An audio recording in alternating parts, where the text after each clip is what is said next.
Today, let's talk about some great joy that came from some seeds that were already sown.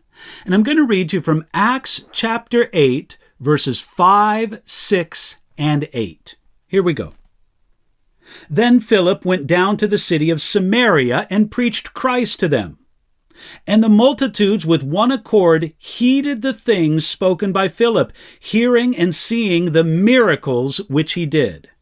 Now, verse 7 describes some of those miracles, but verse 8 says, and there was great joy in that city.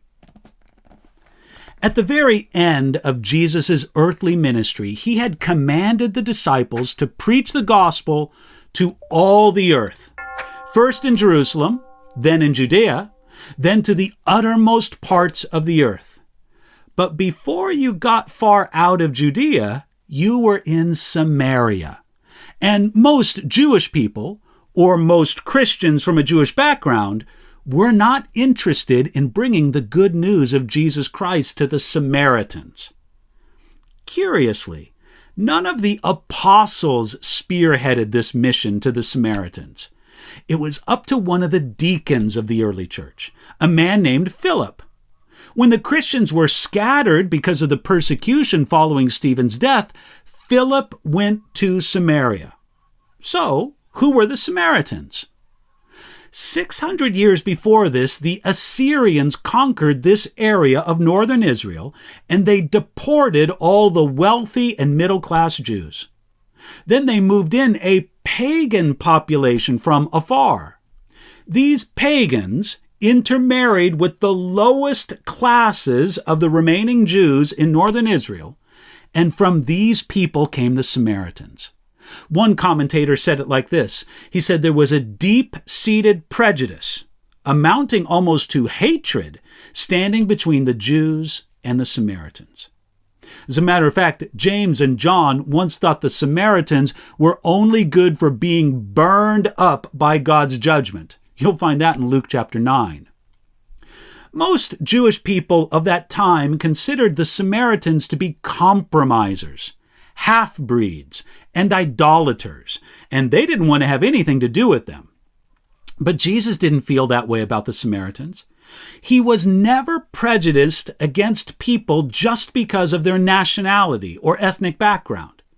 Because Jesus had touched Philip's heart, there was no room for that kind of prejudice in Philip. He wasn't a racist towards the Samaritans. Philip came to the Samaritans presenting the gospel, with signs and wonders following as an impressive confirmation. And when the people found Jesus, it says there in verse 8, there was great joy in that city.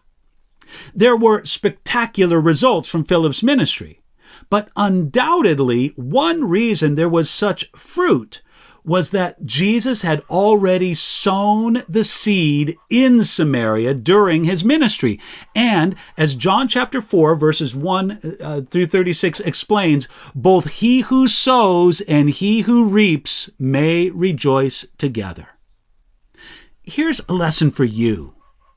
Perhaps you don't see as much success as you would like to see in the things that you do to honor God. Perhaps you are sowing seed for a later harvest. Maybe somebody else will reap that harvest. Now, is that all right with your heart before the Lord? Can you serve him in whatever way he has led you to serve him, knowing that you might plant the seeds, but somebody else will reap the fruit? Jesus served his Father in that way, and we should ask for the same heart.